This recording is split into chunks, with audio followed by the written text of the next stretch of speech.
Comparative religion is what it sounds like, understanding the different and unique ways religions intersect with one another as well as their individual characteristics. It's a controversial field, sure, but one with incredible scholarship and opportunities for groundbreaking investigations. It's not theology, it's not literary studies.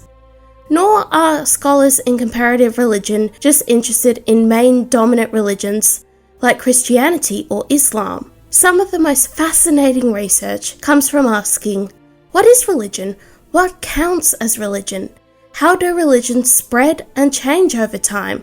Are written texts always crucial to the religious experience? And how does ritual, space, and time factor into religion? These are just some of the questions animating comparative religion. In this video, I will give a very brief introduction to what comparative religion is from an outsider's perspective. I am not an academic in this field, nor am I a scholar of a specific faith. But if you are either, any feedback is welcome and highly appreciated. There are 5 parts of this video: difference with theology, secularism, world religions, and global approaches, as well as mythology and opportunities for further reading. I'm Madeleine Rose Jones, and I study history, literature, and culture. Welcome to Snowy Fictions.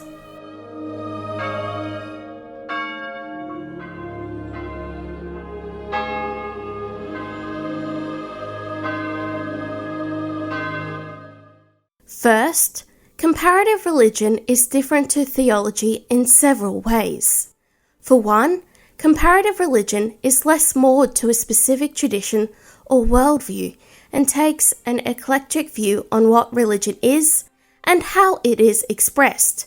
Theology, meanwhile, is a study of God and faith, taken usually by adherents. In my experience, theologians are quite committed to a particular faith, and in theological seminaries and reading groups, their peers may share the same religion.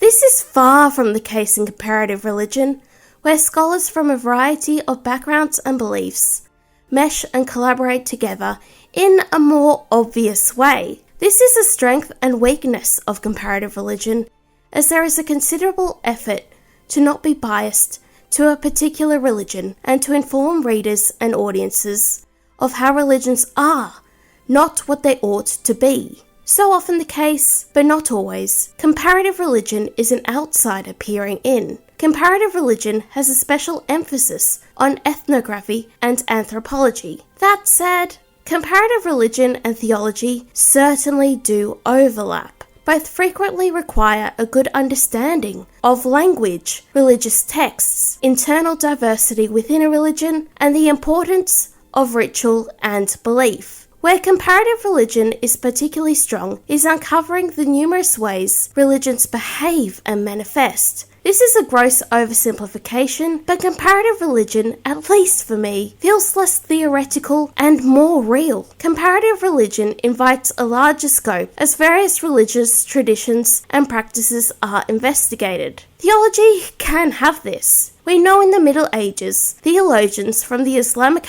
world and Christianity responded to one another and developed critical commentary. It is incorrect to claim theologians have no interest in other religions. That's simply not the case. But the environment for theological scholarship, as well as the methodology and approach, gives a different focus than comparative religion. Which one is better? That's for you to decide. I will appreciate both. No video on comparative religion is complete without mentioning secularism. Secular is a tricky word because I'd argue there are many different meanings and types of secularism. In the Anglosphere, our secular experiences are not necessarily shared by China, France, Russia, and Turkey. Considering comparative religion is a wide-ranging and global field, it isn't wise to use a specific interpretation of secularism to guide us through religion. This is something important for scholars in comparative religion to keep in mind. Just as we can accept there are different types and interpretations of Christianity or Buddhism, we should apply the same to secularism. Comparative religion honestly has an interesting dynamic with secularism. The field tries not to be biased to a certain religion or worldview. There are many attempts, some more successful than others, to avoid stereotypes, simplistic appropriation, or essentialism. On first glance, this neutrality suggests a core tenet of secular Western societies. No religion is more valid or real than others. Yet, that's not a satisfying conclusion. Scholars in comparative religion, in many ways, have challenged many assumptions made from secularists. For example, take religion has no role in politics, or Western countries like Iceland are irreligious, as well as the West is secular, not Christian or pagan, are frequently questioned and scrutinized. This is surely a strength of comparative religion. The field encourages us to take a closer look at religion in a time where many think it doesn't matter. Ultimately, there's a peculiar invitation for religious tolerance and acceptance. Religions are presented as they are, not as they could or should be. The comparative methods so often develop into understanding similarities between religions and highlighting a shared experience or humanity. I love this because every day I encounter people who have very, very intense and emotional views towards religion or certain faiths. Heck, I used to be one of them. But after learning about religion, and particularly the people who follow certain religions, I came around to understanding and empathizing with others. I'd like to give a special shout out to Let's Talk Religion in particular, because his videos on Islamic and Middle Eastern history helped humanize a topic in a way that I had never encountered before. It's not my intention to tell you how to feel or think towards religion or any faith. Nor am I an expert on the very real religious and social tensions in our world, which are not solved with a mere kumbaya or lecture about tolerance. Regardless, I do believe in the power of education and learning. Knowledge is power, and I'm pleased we have comparative religion to help us in our journey to understanding ourselves and human nature. Humanity, meanwhile, exists around the globe, and there is a significant concept here: world religions. Typically, but not always, world religions refer to the Big Five: Christianity, Islam, Judaism, Buddhism, and Hinduism. What makes a religion global? Is it the movement of people? Or can a religion only become global if anyone can join? How does colonialism, war, and trade shape world religion? Consider these questions, because those invested in comparative religion have to. These scholars have to be mindful to not overlook religions and cultures outside of an Abrahamic or world religion perspective. So often, some of the most fascinating and insightful research in comparative religion comes from understanding paganism, Wicca, indigenous religions, or at times, religious cultures that are now extinct.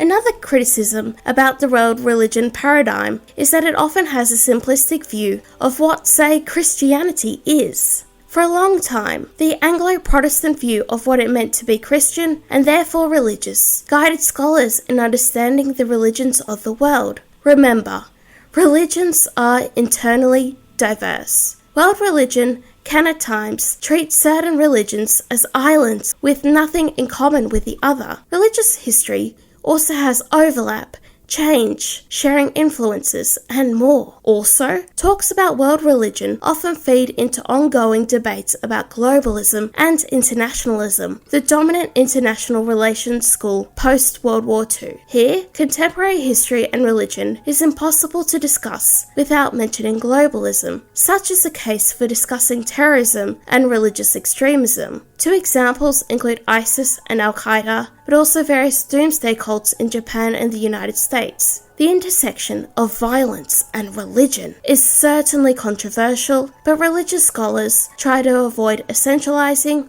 or making gross simplifications. On a more positive side, comparative religion scholars may consider the way technology is used by various adherents and communities, as well as the production of arts and culture. This ties in nicely with my next point, mythology.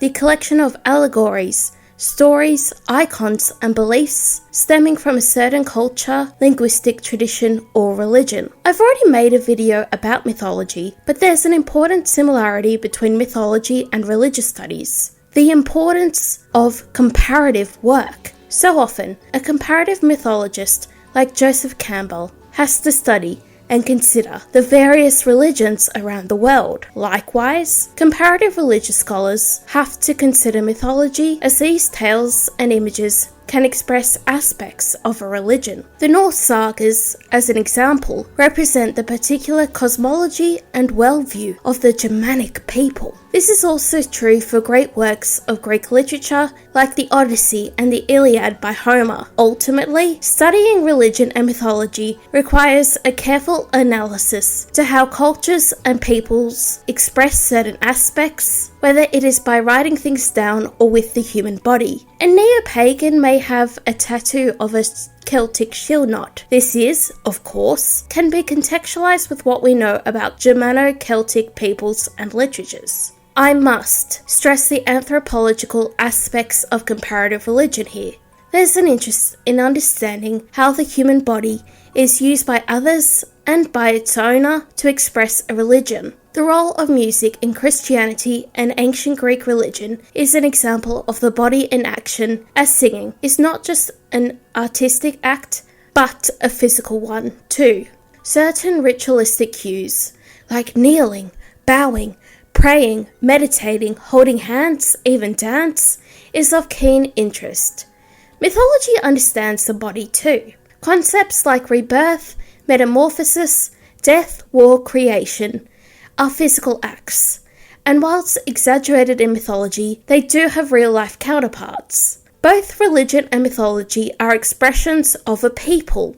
We must remember that, because unfortunately, we live in an era where there are many misconceptions about not just religion, but storytelling and various cultures. Comparative religion and mythology, whilst we may not have the expertise of a scholar, can be incorporated into our daily lives. By taking an interest in religious history, mythological retellings, and the many ways cultures interact and intersect, will help you understand the significance and therefore importance of religion. I'd like to recommend some resources. The following channels are well worth checking out: Let's Talk Religion, Religion for Breakfast, Esoterica, and Angela Symposium. I also suggest following religious studies departments at universities, as many academics publish peer-reviewed research and at times do public outreach. One example of this is the University of Sydney. There's an academic called Carole Cusack who at times writes for The Conversation and the university's blog.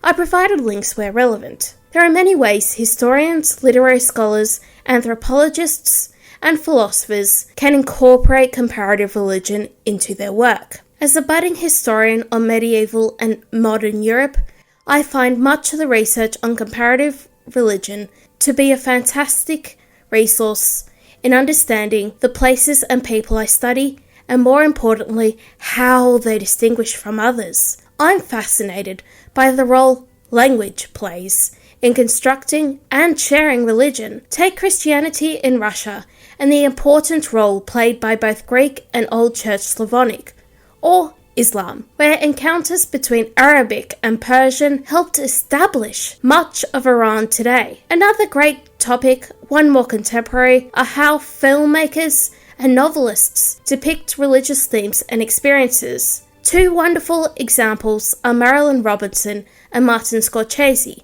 I do suggest keeping track of your interests, and if you'd like to share them below, you are most welcome to. Comparative religion is a dynamic field, which is perfect for scholars with a variety of interests. It's incredible how one academic will write a monograph about the influence of Greco-Roman cultures on the Roman Catholic Church, whilst another may focus on video games and the ongoing practice of manifestation. Comparative religion scholars thrive when they have auxiliary interests like in art, internet cultures, politics, music, nature, literature, etc. The humanities, after all, celebrates the possible connections we can make. Have you studied comparative religion? Comment below. I'd love to read your thoughts. and start a discussion. Subscribe for frequent videos about history, literature, and culture. I'm passionate about spreading the humanities to an online audience.